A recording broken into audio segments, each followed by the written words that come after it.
Olá pessoal, bem-vindo ao canal Investigação e Lei TV. Se você é nova aqui, inscreva-se no canal. Meu nome é Sandra Di, sou advogada e ativista contra o tráfico humano nos Estados Unidos. Eu estou aqui toda terça e sexta trazendo casos solucionados, casos sem solução e também de desaparecimentos misteriosos. Vamos ao caso de hoje. Só gostaria de fazer aqui um pedido. Muitas pessoas talvez, claro que vocês podem expressar o que vocês sentem e tal, mas o intuito desse vídeo é fazer justiça e não julgar as pessoas. Muitas pessoas vão dizer que as vítimas se colocaram nessa posição e por isso perderam a vida. Realmente existem, às vezes nos colocamos em determinadas posições que estragamos tudo, inclusive podemos até perder a nossa vida, mas nem por isso a culpa tem que ser imputada a nós. No final das contas, quem puxou gatilho ou fez algo contra a vítima não foi ela, e não há nada que justifique uma pessoa tirar a vida da outra, a não ser por legítima defesa. Então, nos comentários vamos ter gentis aqui com as vítimas. Vamos ser a voz para que elas possam ter justiça e não passar julgamento. Vamos lá. Esse caso aconteceu em 2010. Long Island é uma cidade de praia que fica a apenas 62 quilômetros de Nova York. Entra aqui na história Shannon Gilbert, originalmente da Pensilvânia, mas mudou-se com a sua mãe e seus irmãos para Nova York depois que seus pais se separaram. Ela trabalhou em vários locais e depois acabou achando trabalho como garota de programa. Ela foi diagnosticada com transtorno bipolar. Ela estava fazendo cursos universitários online na esperança de começar uma nova vida em outro lugar após sua formação. Em 1º de maio de 2010, a Shannon foi deixada na casa de um cliente por seu motorista, um homem chamado Michael Peck. E lá a Shannon encontrou Joseph Brewer e Michael Peck. Eles marcaram o encontro e tal, só que depois quando ela chegou na casa dele, aconteceu algo muito estranho. Ela já estava lá 3 horas na casa e por volta das 4h05 da manhã, ela ligou para a polícia e ela falava sem parar: alguém está me seguindo, alguém está me seguindo. A operadora do telefone da polícia perguntava com quem ela estava, aonde, mas ela repetia que alguém a estava seguindo. E segundo depois o testemunho do Joseph e do Michael, eles disseram que ela foi embora, mas ela nunca retornou para a casa dela. Então a família preencheu esse relatório de pessoa desaparecida e esses 2 homens que estavam lá foram ouvidos e foram investigados. Passaram até no teste do polígrafo. Ambos disseram que não tinha acontecido nada com ela apenas começou a se comportar de maneira muito estranha e ela foi embora. Enquanto procuravam pela Shannon, meses depois, dezembro de 2011, um oficial da unidade canina, ele estava naquela área, treinando o seu cão para encontrar pessoas desaparecidas e também procurando ao mesmo tempo alguém que pudesse estar perdido por lá. O cachorro de repente sentiu o cheiro de cadáver humano e eles encontraram um corpo. E eis que nos próximos dias, outro corpo, e depois de alguns dias outro corpo, e depois de outro dia outro corpo. No total, entre 2010 e 2011, 19 corpos foram encontrados lá. Todos os corpos estavam em Gilgo Beach, que é uma praia em Long Island. Alguns dos corpos encontrados nesses últimos anos foram identificados, outros ainda permanecem desconhecidos. A causa do falecimento da Shannon foi dada como indeterminada. Acredita-se que 4 vítimas deste caso que eu vou estar contando estão ligados à mesma pessoa. Por quê? Alguns corpos ninguém veio para reclamar e dizer: essa é minha filha, meu irmão, minha irmã. Então existem corpos ainda sem identificação. Inclusive tem um corpo de uma criança de 2 anos, tem de um asiático também. E esses corpos que foram encontrados, todos estavam em posições semelhantes, amarrados nos pulsos ou nos tornozelos, cobertos por sacos de estopa e partes do corpo, porque vários foram desmembrados. Eles foram identificados como Maureen Brainard Byrne, 25 anos, Melissa Bartlemy, 24 anos, Megan Waterman, 22 anos e Amber Costello, 27 anos. Todas eram garotas de programas. Todas tinham aparências semelhantes, eram baixas, estiveram em contato com alguém através de um número de telefone que nós chamamos burner phone aqui, que é um telefone pré-pago descartável. Você compra, ativa e a pessoa que usa é praticamente impossível saber a quem aquele telefone está ligado, uma vez que você não precisa dar seu nome quando você compra. Melissa Bartlemy, ela foi vista pela última vez em julho de 2009, uma semana depois que a Melissa desapareceu. Sua irmã mais nova, Amanda, começou a receber ligações telefônicas de alguém que a ameaçava e usava uma linguagem vulgar e perguntava se ela era parecida com a irmã dela e disse que tirou a vida da irmã dela e tal. A pessoa, além de fazer o que fez, ainda usou de crueldade contra a família. Outra jovem, Megan Waterman, era do estado de Maine e ela desapareceu em junho de 2010. Ela estava hospedada em um motel não muito longe da praia de Gilgo Beach, que fica em Long Island, como eu falei. A Amber Costello era de Nova York e também desapareceu em 2010. Todas foram desmembradas. Por 13 anos, a polícia não sabia quem tirou a vida dessas jovens. Naquela região, como eu falei, 19 corpos foram encontrados. É muita gente. O caso ficou meio que arquivado, eles procuraram muitas coisas, mas a nova equipe, munida de nova tecnologia da polícia, resolveu ir a fundo no caso. Eles tinham a descrição do suspeito. E ao longo dos anos, houveram vários suspeitos, incluindo um chamado John Fritzwell. Ele já havia sido condenado por tirar a vida de outras 2 garotas de programa e era suspeito até de um terceiro caso. Ele morava a apenas 5 quilômetros de Gilgo Beach. Ele era carpinteiro. Outro suspeito era Peter Hackett, que era vizinho do Joseph Brew, o cliente que a Shannon viu pela última vez quando desapareceu. Esse Peter era vizinho dele. Peter era um ex-médico e ele se especializou em biologia, mas ele também acabou sendo um criminoso.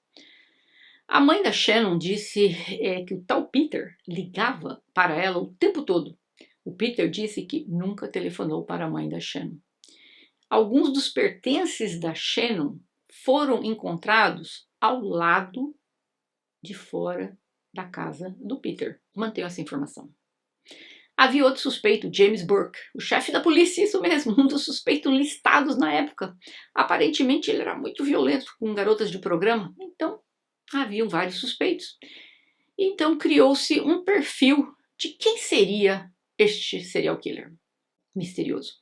Um criminologista muito conhecido, ele traçou um perfil detalhado de quem seria o serial killer. Ele disse que seria um homem branco, na casa dos 40 anos, ele era casado ou tinha uma namorada, era um homem que havia se formado, tinha uma boa educação, o seu lado financeiro era muito bom e estável, possuía um carro de luxo ou talvez uma picape, e ele teria entre 2 metros a 2,10 metros. O cara não errou nada, já chegou lá. Como eu falei, uma nova equipe da polícia reabriu o caso e eles checaram as ligações que foram feitas, pela Melissa, e havia um mega problema, como eu falei. Os telefones usados eram descartáveis. Mas aí, com a nova tecnologia e tal, a polícia começou, mas isso levou muito tempo, eles começaram a rastrear todos os telefones descartáveis na região onde os telefones foram comprados. Tem ideia do que é isso? Milhares. E agora, com essa tecnologia, eles lentamente começaram a conseguiram determinar que os telefones descartáveis usados para entrar em contato com todas essas 4 vítimas foram compradas em endereços específicos de Nova York, especificamente na área da Madison Square Garden e da Penn Station, que é uma estação de trem. Então eles assumiram que os telefonemas de todas essas moças recebidas, quem comprou o telefone nessa região. Aquelas ligações foram feitas durante o dia. Já as ligações feitas à noite, eles acharam que vinha de uma região, Massapequa Park. Massapequa é uma área residencial no sul de Long Island, apenas meia hora de carro de Gilgo Beach. Esses telefones descartáveis foram usados e não apenas para contratar as vítimas, mas para telefonar para os pais das vítimas, para os familiares e atormentá-los. A polícia pensou que este serial killer deveria, então, trabalhar em Manhattan, New York, e ele deveria morar perto do Massapequa Park, que é em Long Island, 62 quilômetros. Porque os telefonemas pelo dia é naquela região, mas os da noite na outra. Então eles pensaram, deve ser alguém que trabalha em Nova York, mas mora perto dessa praia. Aí a nova equipe desenterrou dos armários arquivos e eles viram que um dia antes da Amber Costello desaparecer, 1º de setembro de 2010, uma ligação foi feita de um desses telefones descartáveis próximo ao Massapequa Park. E naquele mesmo dia, um cliente apareceu no endereço da Amber, em Nova York. A Amber, gente, ela usava uns truques para roubar alguns clientes. Quando ela estava lá na casa com o tal do serial killer, que na época ela não sabia que era serial killer, né, gente? Era o cliente, vamos falar como ele era cliente e tal. Então, quando ela estava lá com o cliente, aí ela tinha um truque que ela usava com um amigo dela. O amigo dela entrava na casa logo depois, porque geralmente o cliente paga antecipado, né, antes de começar as coisas lá. E aí ele entrava na casa, ele fingia ser o namorado da Amber e dizia o que vocês estão fazendo aqui. Ele fazia aquela armação toda, pegava ela pela mão e saía embora. Ou seja, eles levavam o dinheiro do cara e ela não tinha feito nada com o cara. Então eles tinham esse truquezinho. Mas este homem é o único que sobreviveu para contar e descrever aquele homem que estava com a Amber na última vez que ela foi vista. Ele disse que era um homem grande, alto, gordo, branco, tinha acima de 100 quilos e era muito alto, 1,80 m, 1,90 m, e que ele dirigia um Chevrolet Avalanche. Bom, o fato desse suspeito dirigir um Chevrolet Avalanche é algo que ficou nas pastas por uma década. Então a equipe nova disse, vamos procurar quem tem um Chevrolet Avalanche em Nova York naquela época e também em Long Island. Existiam centenas, milhares até de carros como este, mas a polícia resolveu pesquisar um por um quem eram os donos dos carros. E eis que eles chegaram a alguém que eles nunca ouviram falar, Rex Herman. Ele tinha esse carro. Ele era super alto, mais de 2 metros, muito gordo, na faixa dos 40. Usava óculos com armação espessa e antiga, exatamente como aquele rapaz descreveu. Aí a polícia falou, nossa, a descrição bateu ali com tudo do cara.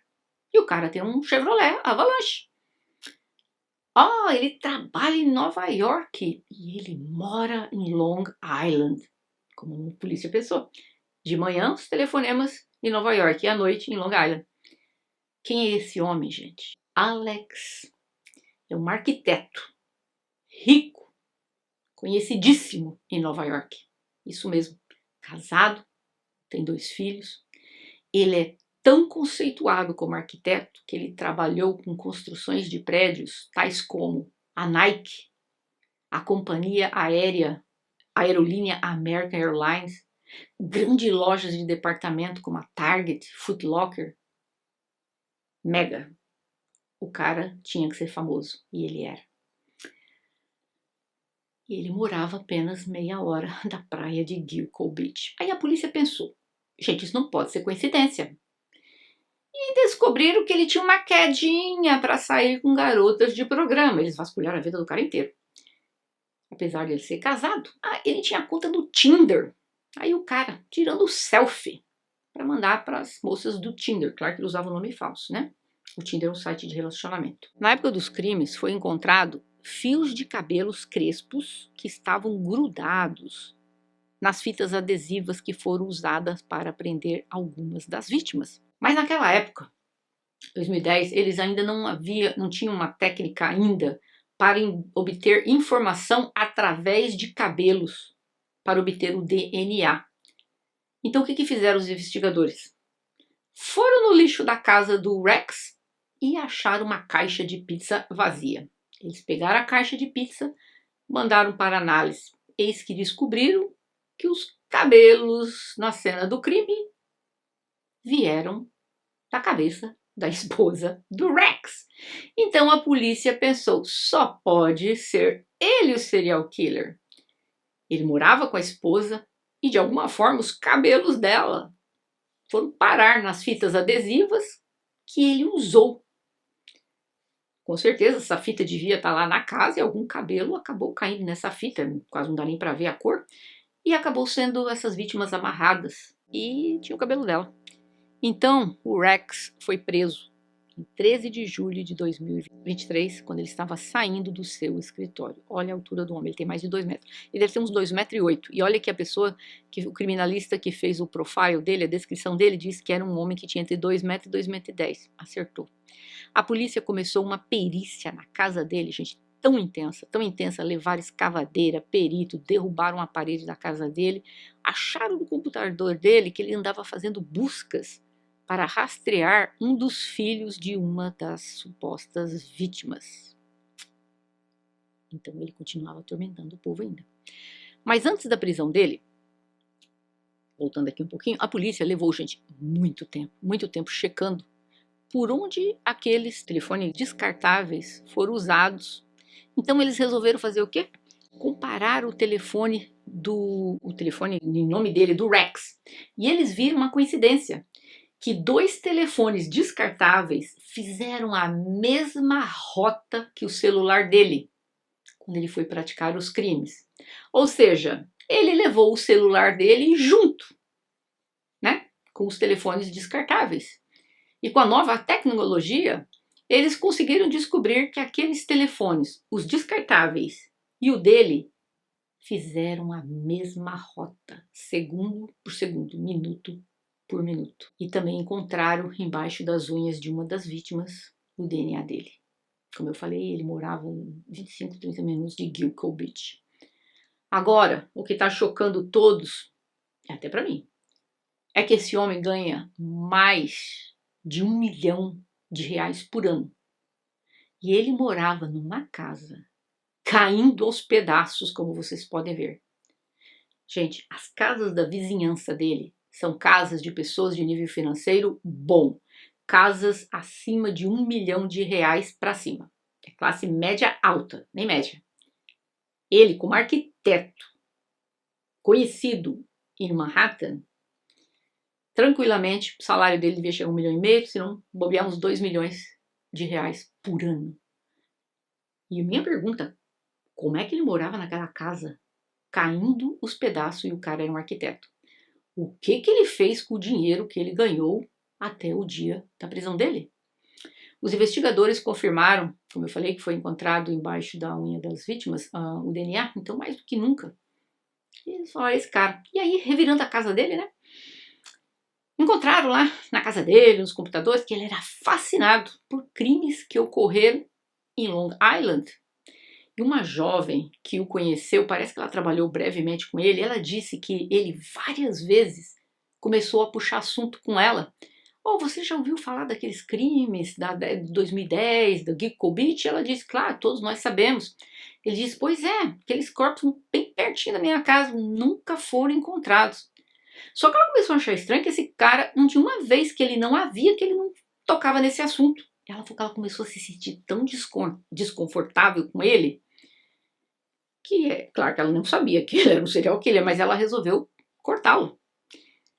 O Rex, claro, se declarou inocente de todas as acusações, e ele, por enquanto, só está indiciado pelos casos da Megan, da Amber e da Melissa, embora ele seja suspeito também do caso da Maureen, mas ele ainda não foi indiciado, mas a polícia agora quer saber se ele não tem nada a ver com os 19 corpos encontrados naquela região e talvez em outros estados.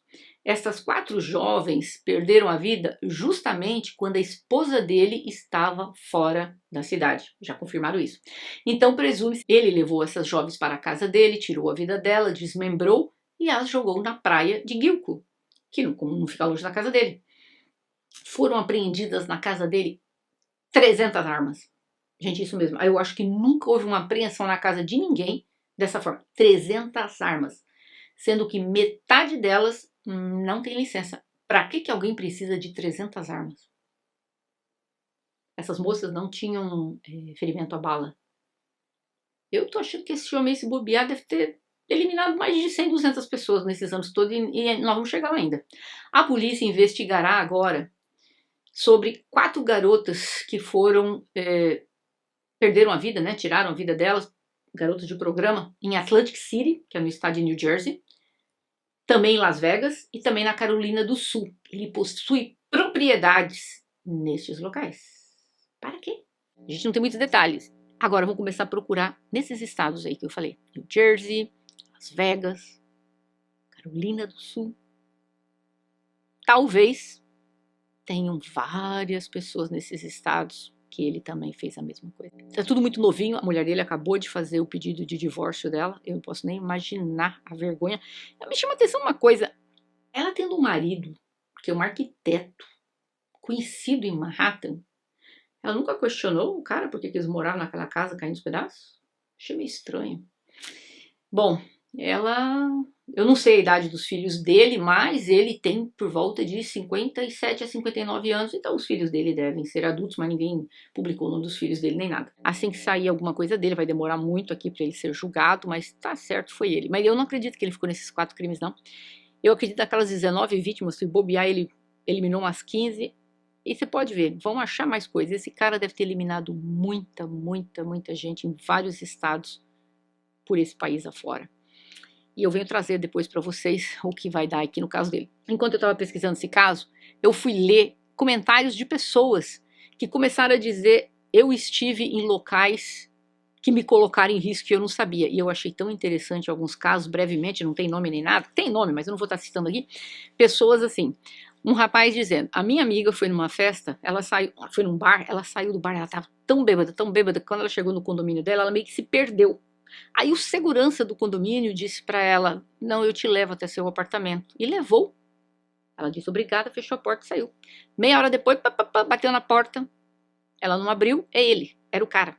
Oi, sou eu, segurança, você tá bem? Pode abrir a porta? Ela falou: não, eu tô bem, não abro não. 3 semanas depois, esse homem, que era o segurança, ele tirou a vida de 3 pessoas no condomínio onde ele trabalhava. Então essa moça nasceu de novo, né? Porque ele era um deles. Eu li vários, terrível, gente, terrível, mas até chegava hilário a forma como as pessoas contavam, né? De pessoas que foram em bar. Teve uma delas que disse que o cara era meio estranho, só falava dele, nossa, porque eu sou isso, que eu sou aquilo. Aquela pessoa: meu Deus, que cara insuportável, não tô aguentando, vou cair fora. E ela foi embora. Dias depois ela abre o jornal, a cara dele lá. O cara tinha ido para um encontro com uma moça e depois tirou a vida dela. Mas, gente, tinha tantos casos. Eu fiquei lendo ontem o dia inteiro, porque eu achei tão interessante as pessoas contando como elas sobreviveram, porque elas descobriram depois. Um menino que ele disse que ele estudou com um rapaz que era meio estranho na escola, ele tinha um comportamento meio esquisito e tal, e depois foram amigos por muito tempo, mas depois se separaram e depois ele ficou sabendo que o cara tirou a vida dos pais e da avó dele. Então você pensa, né? Quanta gente às vezes cruza no nosso caminho. Eu, por enquanto, não cruzei ninguém, graças a Deus, espero que não, e vocês também. Mas para vocês verem. Gente, eu vou dizer uma coisinha aqui. A última vez quando eu disse para vocês, quando vocês forem fazer um encontro, tal, tirar a ficha da polícia, eu vi que muita gente falou: mas como que tira a ficha da polícia e tal? Eu vou falar rapidamente aqui, depende de cada estado, mas tirando por São Paulo, por exemplo, Rio de Janeiro, Minas Gerais, você vai no fórum, você não paga nada. Só que se o nome da pessoa é muito comum, tipo José da Silva, vai dar 1 milhão de José da Silva. Então é aconselhável que a pessoa que você vai sair, se o nome dela é muito comum, que você tenha pelo menos o nome de um dos pais, a mãe ou do pai, para eles poderem limitar, né, diminuir, né, na hora da busca e saber quem que é a pessoa. Então é gratuitamente. Tem alguns estados que já dispõem online, vão lá no Google, coloca aí que vocês estão procurando antecedentes criminais. Vê no Google, muitos deles são do estado, outros são federais, também não se paga e você faz, tá? E como eu te falei, nos Estados Unidos a mesma coisa, nós podemos procurar online, às vezes tem, ou às vezes indo no fórum, mas essa é uma das coisas que eu sugiro para vocês. Sempre que vocês forem sair, conhecer alguém, aí dá uma busca na vida da pessoa para vocês entenderem quantos casos de famílias que foram totalmente eliminadas por causa de um homem totalmente perturbado, sendo que todos eles tinham um passado nebuloso, criminal. E as mulheres não sabiam, as esposas, e casaram e acabaram em grandes tragédias as vidas dessas famílias. Eu vou estar contando alguns deles aqui depois. Então, gente, por via das dúvidas, não custa, vai se encontrar com alguém, pega o nome da pessoa. A pessoa pode ter mentido para você o nome dela. Então, o que eu sugiro? Você pega o número de telefone da pessoa, porque você tem a foto dela, né, da pessoa. Você pega essa foto, pega o número de telefone, deixa para alguma amiga de confiança, ou sua irmã, seu irmão, sua mãe, alguém que você confie. Fala, olha, eu vou me encontrar com esse cara naquele bar. Eu estou com ele. Aqui é o número de telefone dele e aqui está a cara dele. Esse é um dos pontos. Quando você chegar no bar, o que limita que se você está diante de um criminoso, porque na cabeça dele você não vai estar falando dele, foto dele, nada para a família. Então ali é um prato cheio para ele te pegar de surpresa e sumir com você. Assim que você chegar no bar, onde você marcou o jantar, de cara, diga para ele, olha, só por questão de segurança, tá? Não te conheço, nada contra você e tal, mas eu deixei sua foto e número do seu telefone com a minha irmã. Vocês podem ter certeza que isso vai limitar muito, mas muito, as chances que um homem desse venha tirar a sua vida. Por quê? Mesmo que ele tenha dado um nome falso, você tem a foto dele. Mesmo que o telefone dele, geralmente um telefone comum que a pessoa está usando, mas vai que está usando um desses telefones descartáveis, você ainda tem a foto dele, entendeu? Então isso é muito, muito importante. E outra coisa, claro que você não vai se encontrar com uma pessoa somente porque você viu a foto, porque a pessoa que você somente viu a foto, você pode chegar lá e ela não tem nada a ver com a pessoa da foto. Você precisa fazer um vídeo chamada. Não entra nessa, tá em site de relacionamento, tal, não importa. Você entrou no site de relacionamento, você conheceu uma pessoa, não adianta fotografia para lá, fotografia para cá. Vai se encontrar com a pessoa pela primeira vez? Eu quero vídeo chamada. Eu quero ver se essa pessoa se corresponde a essa pessoa da foto.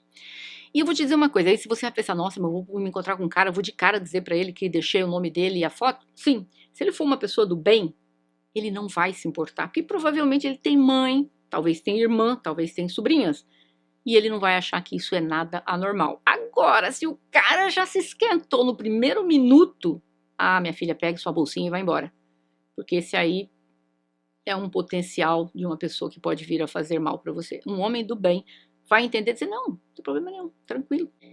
Isso é muito importante. Eu já falei em vários vídeos, eu sempre no passado, né? Hoje sou feliz com o meu lindão, meu Steve, há quase 14 anos, mas também a fichinha dele foi tirada.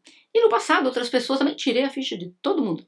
Vídeo chamada, todo mundo precisa. E sempre deixei aonde estou indo, com quem estou indo. Não apareci, pode começar a procurar por mim. Então isso vai limitando as chances de vocês estarem expostas. E é isso o caso de hoje. Eu espero ver vocês em breve. Até mais.